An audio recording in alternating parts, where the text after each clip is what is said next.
Montana Territory, January 1887. The snow was thick as wool and twice as cruel, and no one sane rode into a blizzard unless there was something worth dying for or something worth saving. Slade O'Connell pulled his coat tighter, the wind cutting through every layer like a blade. His horse, a dun gelding named Pike, snorted uneasily, hooves crunching over crusted ice. They were 5 miles north of Red Ash, a town too small for a church but full of gossip and whiskey. Slade had been riding fence for the past week, but this storm had come down hard and he was heading home, hoping the lean-to behind his cabin had not collapsed under the weight of the snowfall. Then he saw her. At first, he thought it was a snowdrift shaped strange. A jut of fabric caught the wind, fluttered. He pulled Pike to a stop, heart starting to pound. He dismounted and trudged through the snow. She was curled like a broken doll, half-buried, dress frozen stiff, lips blue. Her hair was dark and tangled, her face scraped and bruised. But her chest rose faintly under the frost. "Hey," he crouched beside her, shaking her shoulder gently. "Can you hear me?" Her eyelids fluttered. A pained whisper escaped her cracked lips. "They left me." Slade wasted no time. He wrapped her in his coat, slung her over Pike, and walked the 2 miles back to his cabin on foot, snow rising to his knees, lungs burning. Inside, he laid her near the fire, stripping off her wet clothing down to her shift, covering her in every blanket he owned. She moaned low, fevered, her fingers twitching. "It's all right," he said, gently brushing the snow from her lashes. "You're safe now." He heated water, mixed willow bark and horehound, and held the cup to her lips. She drank barely. By morning she was breathing easier. Her eyes opened, wary and confused, searching the shadows. "Where am I?" Her voice was rough as gravel. "My cabin. You were out in the storm, found you just in time." She sat up too fast, winced, clutched her middle. "They said I was lying when I told them he hit me, said I ran off, but I didn't." "He left me there." Slade didn't ask who. He just nodded and handed her more tea. "My name's Odessa Rae," she said, voice trembling. "I was married to a man named Clyde Blackwell. He's got land outside Red Ash. Took me in after my mama died." Slade's jaw clenched. He knew Blackwell. Mean as a kicked dog and twice as unpredictable. "What happened?" "I told the sheriff what he did, showed the bruises, but Clyde's got money and friends. They said I was hysterical, a liar. He took me out on the ridge, said we were going to talk. Then he hit me. Left me there." Odessa looked down at her hands. "I thought I was going to die out there." Slade looked at her, truly looked. She was young, maybe 23, but her eyes held years of fear. He felt something twist in his chest. "You are not dying," he said quietly. "Not in my house." She blinked fast, like she had not expected kindness. He let her rest for the next 2 days. She barely ate at first, but by the 3rd morning she sat at the table, a wool shawl over her shoulders, spooning porridge slow and careful. "You don't have to keep me here," she said quietly. "I know," Slade said, sipping his coffee. "But I want to." Her eyes met his, uncertain. He cleared his throat. "I don't believe you're a liar, Odessa." Something in her face broke just a little. Her lips trembled, but she covered it with a sip of tea. That night she stood by the fire watching the flames. Slade was at the table mending his saddle strap. "Why did you help me?" she asked, not turning. Slade looked up. "Because no one else did." She turned then, slowly. "You do not know me." "I know enough. I know what fear looks like, what getting left behind feels like." Her eyes searched his. "And what does it feel like?" "Cold," he said. "Like being buried in the snow." Her breath caught. She stepped toward him. "I do not know what I am supposed to do now. You do not have to figure that out tonight. But I can't go back. Not to that house, not to that name. You won't. You are not going back there." He stood, took a step closer. Odessa looked up at him, inches between them. "I don't know what comes next." she whispered. Slade reached out slowly, brushing a strand of her hair behind her ear. Then we figure it out together. She leaned into his hand like she had not been touched gently in years. And for the first time since she crawled from the snow, Odessa Rae felt warm. The thaw came slow. Snow still lined the eaves and clung to the roots of the pines, but the wind had softened, and icicles no longer screamed from the roof each morning. Odessa stood at the edge of the porch, shawl wrapped tight, watching the creek beyond the tree line begin to crack open. Slade was chopping wood. He worked steady, without waste. Each swing landed solid, the log splitting clean before he gathered the halves and stacked them beneath the lean-to. Odessa watched the rhythm of him, the quiet patience in his shoulders. He hadn't asked her for anything, not even answers. She stepped down off the porch, boots crunching frost. "I'd like to help." He paused, wiped his brow with the back of his forearm. "You don't need to." "I know," she said. "Still want to?" He handed her a smaller hatchet.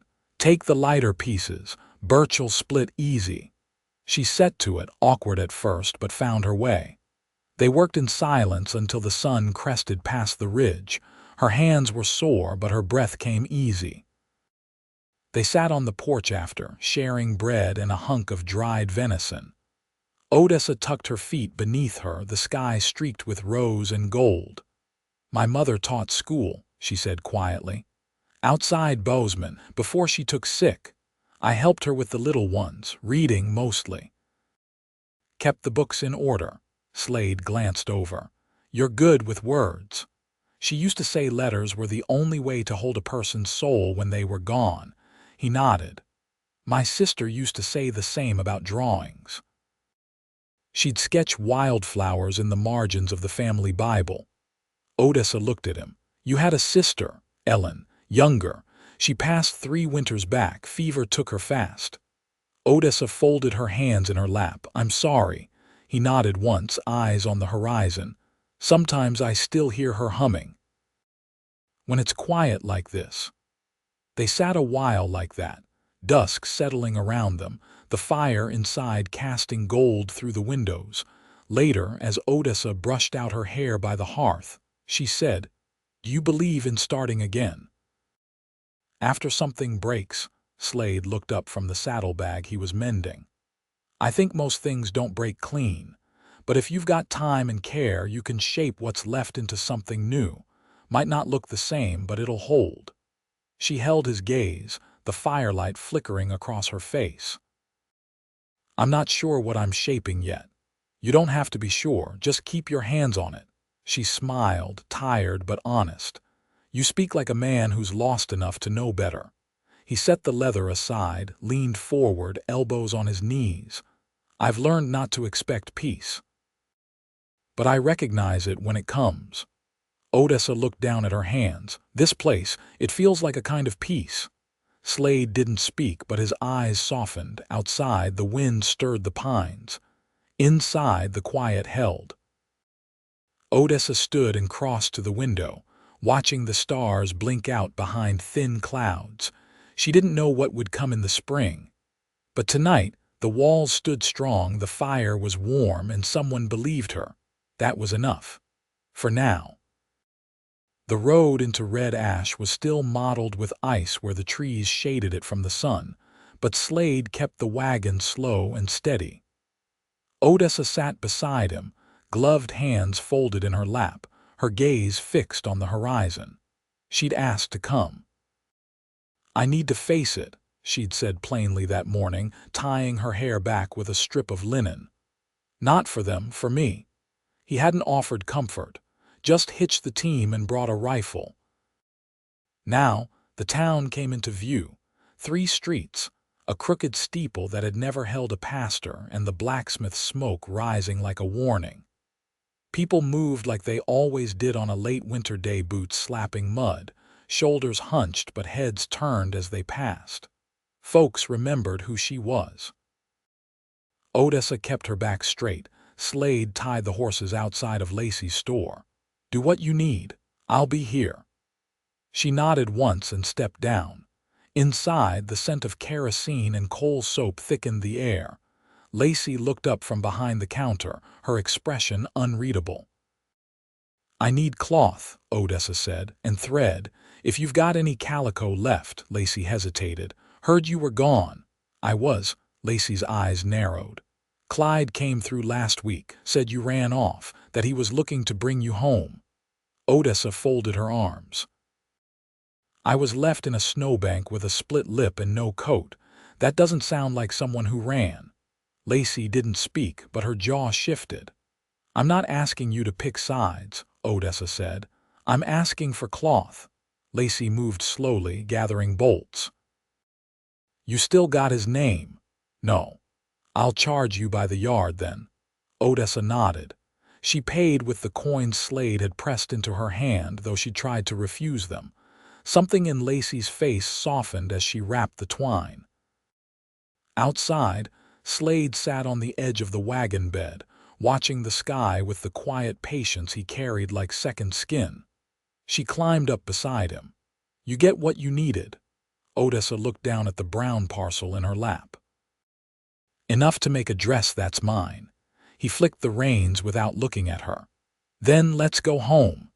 They rode in silence until the trees thickened again, the road narrowing between the firs. Her voice was low when she spoke. "I used to sew for hours when I was a girl.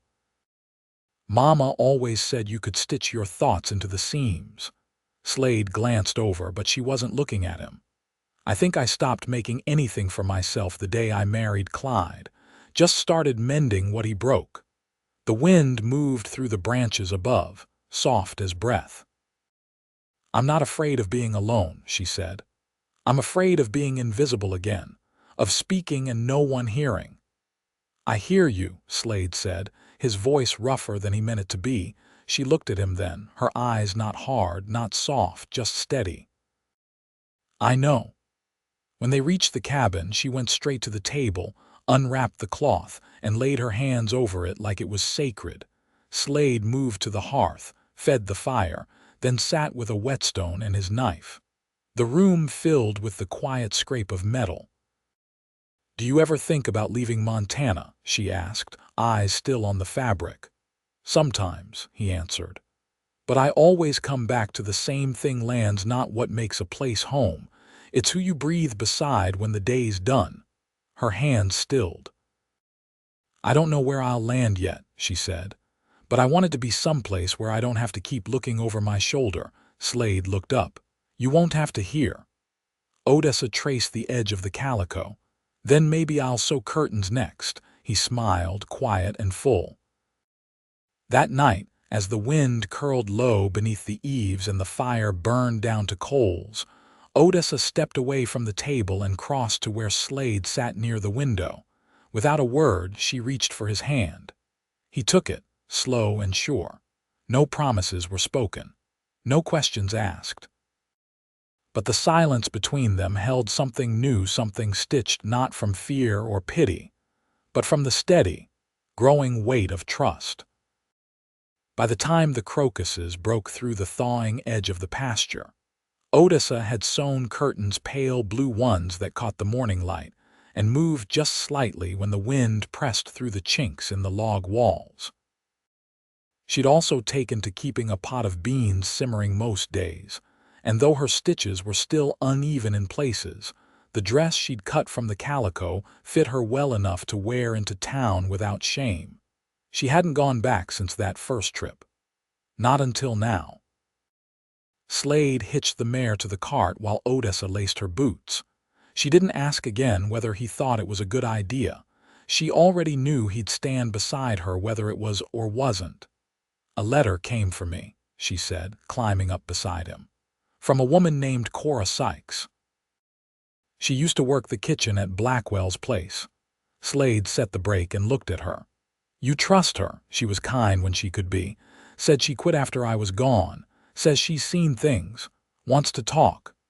The road was rutted and soft, the trees shaking loose the last of their frost. Odessa kept her hands in her lap, knuckles white around the folds of her skirt. "You sure you want to?" Slade asked. "No," she said. "But I'm going to." Cora was waiting outside the livery, an older woman with a gray kerchief and hands like dry bark. She looked over Odessa with a guarded grief.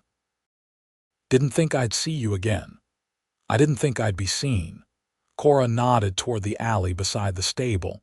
"Ain't safe to speak out plain just yet." They stepped behind the building where the wind couldn't carry words. Slade stayed near, not intruding but not far.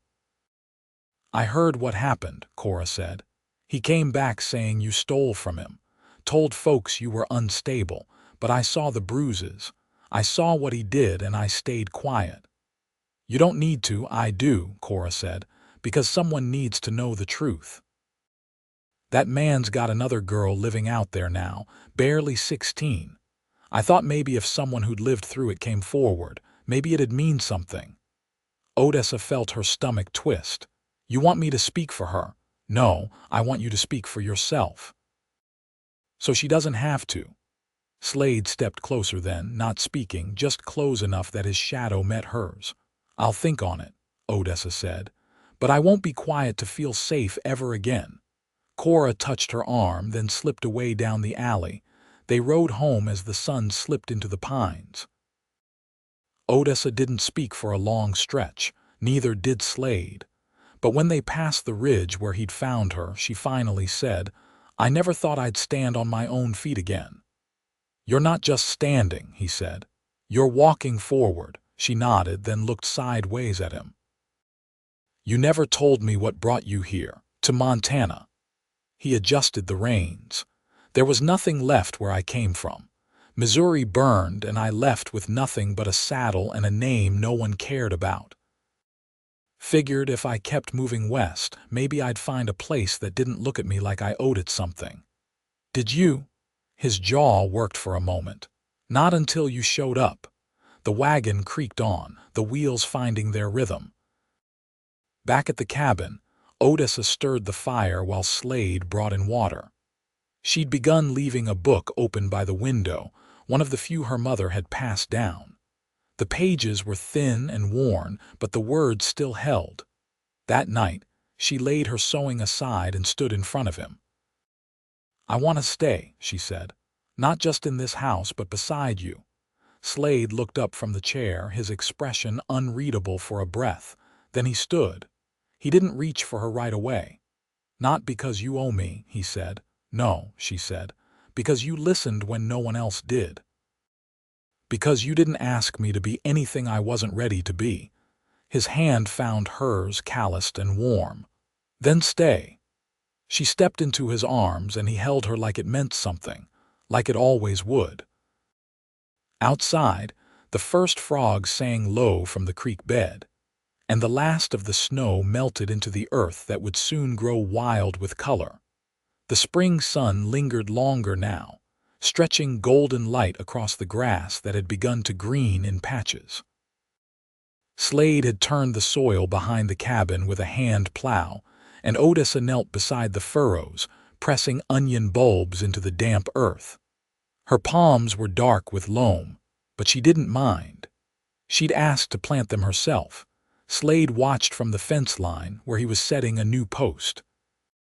"You always this sure with planting?" "I'm not sure of anything," she said, wiping her forehead with her sleeve. "But I like the idea of pulling something good from the ground, something that didn't have to be fought for." He leaned on the post. "That might be the first lie you've told." She looked up, squinting into the sun. "What do you mean? Everything worth keeping's been fought for.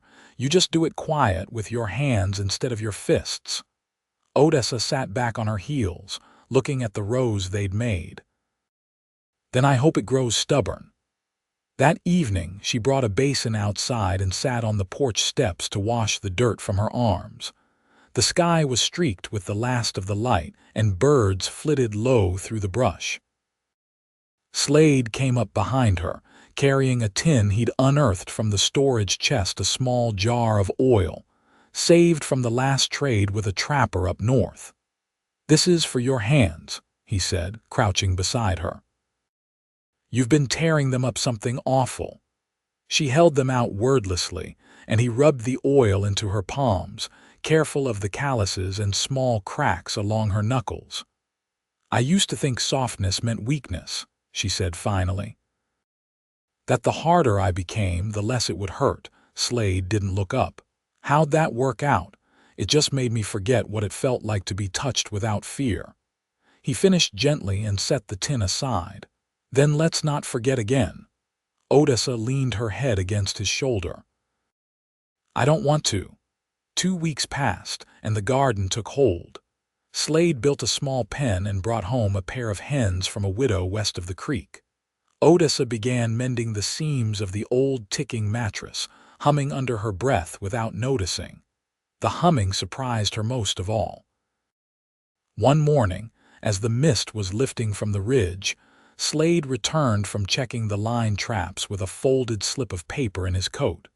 He handed it to Odessa without a word. She read it standing by the hearth. It was from the sheriff's office. Clyde Blackwell had been arrested 2 days prior. Not for what he'd done to her, but for assaulting a traveler who'd refused to sell his horse. The man had fought back with a knife, and Blackwell had ended up bloodied and caught. "He'll face charges this time," Slade said. "Too many saw it." Odessa folded the paper slowly. "And the girl, she's gone home to her uncle in Dakota Territory. Word is she left without a mark on her."